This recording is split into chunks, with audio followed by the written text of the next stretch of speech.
ఇంత నిష్పక్షపాతంగా విచారణ చేపట్టాలని చెప్పని వాళ్ళ రాష్ట్ర కాంగ్రెస్ ప్రభుత్వం ఇవాళ ముఖ్యమంత్రి రేవంత్ రెడ్డి గారు నిర్ణయం తీసుకుంటే దాన్ని ఏ విధంగా మరుగున పరచాలి, ఇవాళ ఏ విధంగా సిబిఐ ఎంక్వైరీతోని వీళ్ళ కవిత గారి మీద విచారణ ఇస్ అ పార్ట్, దాన్ని ఏ విధంగా మరుగున పరుస్తున్నారు అంటే ఏ విధంగా ఇవాళ కేసీఆర్ ను పరిరక్షించాలనే ఒక భావన తపంతపరికే కనబడటం లేదని చెప్పంటున్నా. వీళ్ళ ప్రభుత్వం రాష్ట్ర ప్రభుత్వం ఏదైతుందో వీళ్ళ గౌరవ ముఖ్యమంత్రి గారే కానీ ఇరిగేషన్ శాఖ మంత్రి ఉత్తమ్ రెడ్డి గారే కానీ న్యాయ విచారణ చేపట్టడానికి నిర్ణయం తీసుకోవటం హర్షించదగ్గ విషయంగా పేర్కొంటామని చెప్పంట. ఇందులో వీళ్ళు మీరు ఈ డిజైనింగ్ లోపభూయిష్టమైన డిజైనింగ్ దీని బాధ్యులు ఎవరు, నిర్మాణాన్ని పర్యవేక్షించడానికి బాధ్యులు ఎవరు, నిర్వహణకు బాధ్యులు ఎవరు, వాళ్ళని కూడా ఇందులో పార్ట్ చేయాలి. ఇప్పుడు లాస్ట్ ఇయర్ ఏదైతుందో వరదల్లో మనకు అన్నారం పంప్ హౌసెస్ మునిగిపోయినాయి.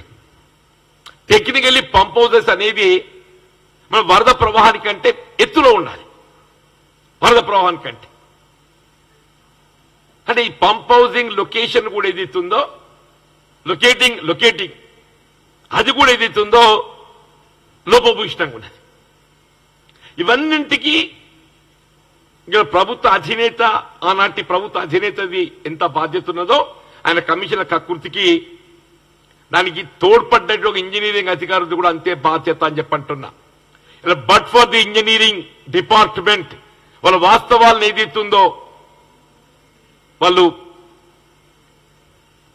రూపొందించడంలో ఇవాళ అధికార పార్టీకి వాళ్ళు తొత్తులుగా వ్యవహరించిండ్రో వాళ్ళు కూడా బాధ్యులని చెప్పంటున్నాం. ఇందులో ప్రధాన బాధ్యుడు ఆ ఇరిగేషన్ ఏజెన్సీ మురళీధర్ రావు. మరి ఆయన ఇంకెందుకు కొనసాగుతుంది ఇప్పటికి అర్థం లేదు. జనరల్ అందరూ కూడా ఏదైతుందో ఇప్పుడు ఏ విధంగా ఈ జెన్కో సంబంధించిన సీఎండి ప్రభాకర్ రావు గారిని తొలగించడం జరిగిందో ఈ ఇరిగేషన్ శాఖకు సంబంధించి మురళీధర్ రావును తొలగిస్తేనే గాని రేపు ఈ జ్యుడిషియల్ ఎంక్వైరీలో వాస్తవాలు వెలికి రావడానికి పూర్తి స్థాయిలో మనకు అవకాశం ఉంటుంది. ఈయన ఎంతో మురళీధర్ రావు ఏదైతుందో గత ప్రభుత్వం తీసుకున్న నిర్ణయాలన్నింటినీ సమర్థించే ప్రయత్నం చేస్తున్నాడు. మురళీధరరావు గారు ఏదైతుందో మొన్న నేను గమనించానన్న కాళేశ్వరం ప్రాజెక్టే విజిట్ లోపల ఏదైతుందో that Muralidhar Rao was asked to present Kaleshwaram project సంబంధించిన డిజైన్స్ అవన్నీ ఆయన ఇంతవరకు ఏం చెప్పే ప్రయత్నం చేస్తుండో గత ప్రభుత్వం తీసుకున్న నిర్ణయాలన్నింటినీ సమర్థించే విధంగానే ఆయన వాదం ఉండేది తప్ప వాస్తవాలను ప్రజెంట్ చేసే విధంగా లేదు. ప్రభుత్వాలు విజ్ఞప్తి చేసే తక్షణమే ఆ మురళీధర్ రావు గారిని ఏదైతుందో ఆయన బాధ్యతలను తొలగించండి. Is on extension. మనకు అంతకంటే సమర్థవంతమైనటువంటి ఒక సాంకేతిక నిపుణులు మన శాఖలో అందుబాటులో ఉన్నారు. We need not depend on such people. అతను తొలగింపజేసిన ఒక బాధ్యత తక్షణమే తొలగింపజేసే అవసరం ఉందని చెప్పని నేను రాష్ట్ర ప్రభుత్వ గౌరవ ముఖ్యమంత్రి విజ్ఞప్తి చేస్తున్నాను. ఆయన తొలగింపజేసి వాస్తవాలు వెలికి తీసేయడానికి మనం జ్యుడిషియల్ ఎంక్వైరీకి మీరు కావాల్సినటువంటి తగు చర్యలు చెప్పాలని చెప్పని కోరుతున్నా. వీళ్ళ గడిచిన ఈ దశాబ్ద కాలంలో సంవత్సరానికి 10,000 కోట్లైనా 1,00,000 కోట్ల అవినీతి జరిగింది. సంవత్సరానికి 10,000 కోట్లన్నా మనం 1,00,000 కోట్ల అవినీతి 1,00,000 కోట్ల అవినీతి అని చెప్పంటే అసలు కాళేశ్వరం ప్రాజెక్టే అంచనానే 1,00,000 కోట్లు లేదు. 1,00,000 కోట్ల అవినీతి ఇక్కడ అరేనా అన్నా మేము అన్నది ఏంది 1,00,000 కోట్ల అవినీతిలో కాళేశ్వరం ప్రాజెక్టు ఒక భాగం.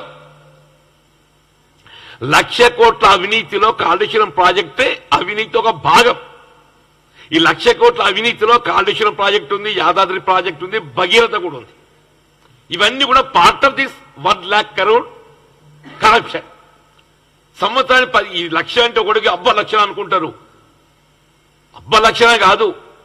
సంవత్సరానికి 10,000 కోట్లైనా 10 ఏళ్ళకి ఎంత అవుతుంది? 1,00,000 కోట్లు అవుతుంది. ఇలా టీఆర్ఎస్ గత దశాబ్ద కాలంలో ఇంకా ఈ 1,00,000 కంటే మించే కరప్షన్ అవినీతి జరిగి ఉంటే తప్ప కమిషన్లతోని తక్కువ కాదు. ఈ కేవలం ఏదైతుందో నాకున్నటువంటి ఒక పరిజ్ఞానంతో కాళేశ్వరం ప్రాజెక్టు, యాదాద్రి, భగీరథ ఈ మూడిట్లనే 50,000 కోట్ల అవినీతి జరిగింది. కాళేశ్వరం ప్రాజెక్టే, యాదాద్రి పవర్ ప్రాజెక్టే, భగీరథ ఈ మూడింట్లోనే 50,000 కోట్ల కంటే మించి అవినీతి జరిగింది.